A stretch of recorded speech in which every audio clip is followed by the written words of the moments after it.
नमः शिवाय। बाबा वैद्यनाथ की कृपा सदैव आपके और आपके परिवार पे बनी रहे। आप सबके जीवन में खुशियां, सुख, समृद्धि बनी रहे। आज के इस वीडियो में आप बुद्ध प्रदोष व्रत की पौराणिक कथा सुनेंगे। जो भी भक्तगण इस व्रत को करते हैं उन्हें यह कथा जरूर सुननी चाहिए और कथा के बाद आरती जरूर करें, फिर प्रसाद वितरण करें। तो चलिए कथा को शुरू करते हैं। प्रदोष अथवा त्रयोदशी का व्रत मनुष्य को संतोषी और सुखी बनाता है। बुध प्रदोष व्रत का जो शुभ मुहूर्त है वो 13 नवंबर को, शिव जी की पूजा का जो शुभ मुहूर्त है वो शाम को 5:28 से रात के 8:07 तक के बीच का है।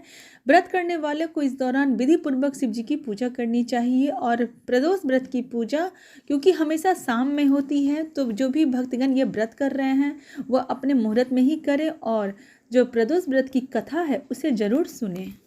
बुद्ध प्रदोष व्रत की कथा के अनुसार एक पुरुष का नया नया विवाह हुआ।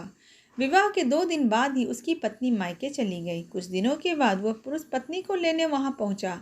बुधवार को जब वह पत्नी के साथ लौटने लगा तो ससुराल पक्ष के लोगों ने रोकने का बहुत प्रयास किया कि विदाई के दिन, जो विदाई का दिन होता है, अगर वो बुधवार होता है तो वो शुभ नहीं होता है, तो आज आप विदा करके ना ले जाएं। लेकिन वह नहीं माना और पत्नी के साथ चल पड़ा। नगर के बाहर पहुंचने पर पत्नी को प्यास लगी। पुरुष लोटा लेकर पानी की तलाश में चल पड़ा। पत्नी एक पेड़ के नीचे बैठी गई। थोड़ी देर बाद पुरुष पानी लेकर वापस लौटा। तब उसने देखा कि उसकी पत्नी किसी के साथ हंस हंस कर बातें कर रही है और उसके लोटे से पानी भी पी रही है। उसको क्रोध आ गया।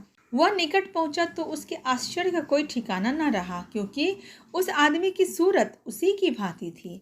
पत्नी भी सोच में पड़ गई। दोनों पुरुष झगड़ने लगे।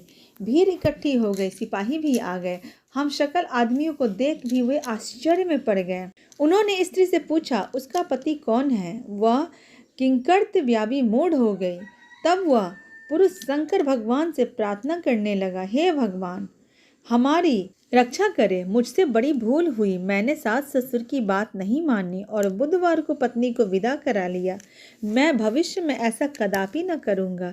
जैसे ही उसकी प्रार्थना पूरी हुई, दूसरा पुरुष अंतर्ध्यान हो गया। पत्नी और पति सकुशल अपने घर पहुंच गए।